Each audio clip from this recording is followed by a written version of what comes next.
Good morning. My name is Jolene Rickard. My Tuscarora name is Indigeneity.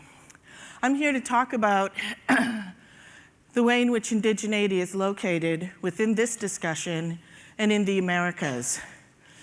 In these kind of settings, what I'd like to do is I'd also like to acknowledge the indigenous peoples of this region, the Wampanoag, a shout out to the Shinnecock, but historically this would have been a multiple use area.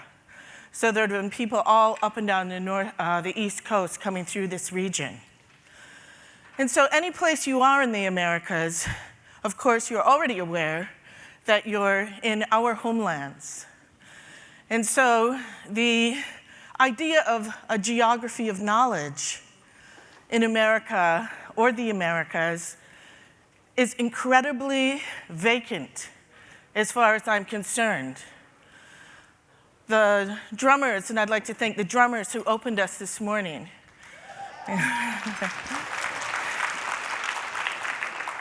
He talked about the drum being used as a way to bring people together in 1739. It was actually the Tuscarora and indigenous peoples from that region in North Carolina, South Carolina, that slavery was enacted upon long before that. And it was a failure on us because we weren't able to defend ourselves against a biological impact of germs we'd never encountered before. And so this morning, I want to talk a little bit about just maybe one or two ideas about the way in which indigenous knowledge isn't situated in the curriculum. And so one of the things we have to understand is that in the Americas and in many settler states, one of the strategies of genocide was boarding schools. And so young people were taken from our communities, put into boarding schools. The infamous boarding school in the United States, of course, is Carlisle Indian School, led by a military captain, Richard Pratt, and he coined this phrase of kill the Indian and save the man. But at this period of time, the idea that indigenous peoples have been killed is completely incorrect. More than 90% of our population is a youth population. We've resurged as a people, and we are now, I think, remaking our cultures or reimagining our cultures for the 21st century. And so this idea of victimization, I'm going to argue that the arts were critical in the reimagining. Artists in the 20th century have been key in this reimagining. And part of the reimagining has been dialogue. In Canada, they've gone through an immense process of dialogue, a process of reconciliation, where reparations were paid for this real stain against the moral fiber of any society. The way in which indigenous peoples in Canada responded to it was not to adopt the ongoing attitude of victimization, but to, in a sense, use this opportunity to continue to revitalize their traditions. And so tradition for our communities has been one of the ways in which we have survived. And so I'm standing here today because I'm a survivor of an intended genocide by the very government that I now have to live within. Nobody really wants to talk about this.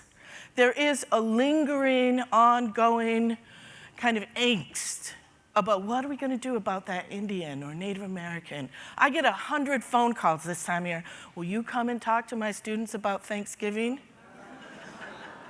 Honestly, I don't even answer these calls because we're way past Thanksgiving. So we're looking at our own communities, we're thinking about what we're doing, and part of what we're doing is we're understanding the past. We're understanding our past. We're understanding in Canada that one of the most devastating spaces that Native peoples were forced into in the residential school is called the mush hole. Our people are moving through this at this period of time. We have to go through a process of healing ourselves. And so part of this healing has been about resistance, has been about standing up. We've had many key figures in our communities that have been willing to stand up. Daskahe. The Haudenosaunee have been key, I'm going to argue, on the international scene in making our presence an attitude of self-determination, retraditionalization, self-governance possible. We recognize that treaties are the law of the settler state.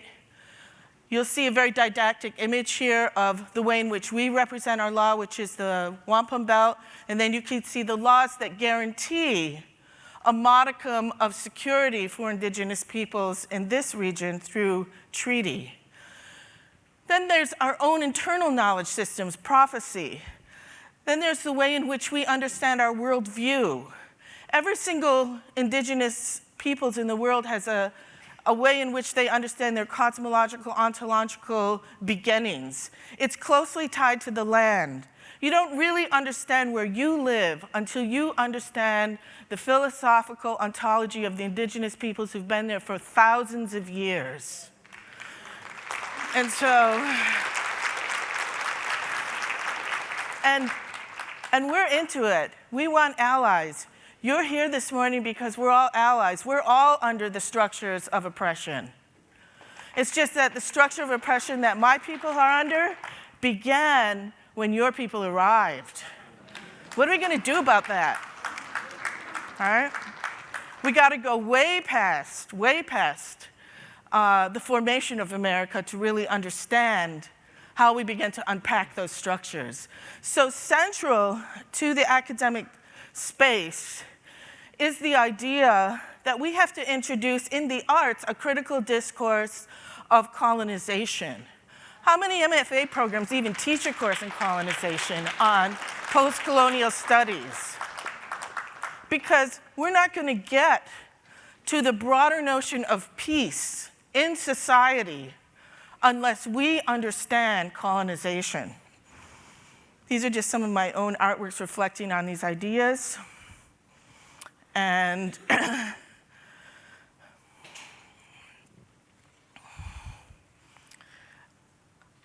and this is the way in which my ancestors reflected it. They reflected the worldview in really interesting ways. Beadworks on our skirts, Ellen Gabriel's work on the Red Post. We express it and try to advocate for ourselves at the UN, at the level of the UN, through our symbolism. One of the things that I'm most interested in recently is the way in which we are expressing peace. Because we philosophically buried the tools or implements of war 1,000 years ago amongst the Haudenosaunee. And we have actually a wampum belt that recognizes this. But what's interesting to me is that a colleague of mine surfaced this image at the lab of Decolonization, which is, they study cellular structure of trees at Cornell. And I was really fascinated that the cellular structure of the great white pine, which is the largest tree in the one of the largest, most distinct trees in the landscape, the tree canopy in the Northeast, has a really interesting cellular structure that feels very similar to the way in which the structure of the wampum belt has come together around this particular idea. And so I think that within our communities, there's very deep contemplative knowledge around relational structure, and that it's time for us to sort of move beyond our focus on only systems of destructive behavior and begin to look at structures that have been able to survive those other systems. So here we are.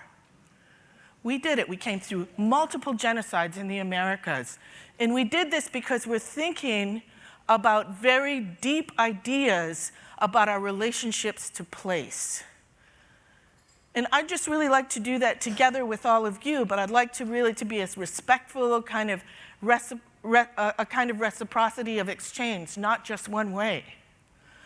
And so it really would be amazing if in the arts world, we began to move the dial from a discussion that locates everything in the beginnings of any settler state to actually the experience of indigenous peoples prior to the settler state, because that's the experience we're all really still trying to unpack. Now,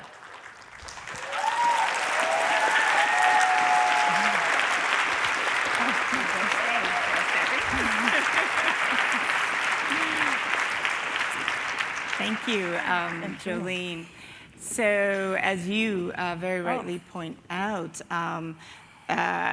bringing us to the U.S. context in particular, we built this country on a myth of arriving in a space that didn't have people and didn't have history, right, and an erasure. And fast forward to now, and the ways that we still have not had a national conversation or even right, been embedded in the education system, a discussion around Native American issues and rights and history. What do you think it would take to shift us and push us into that conversation? Or what? Great question. What would it take to push? You know,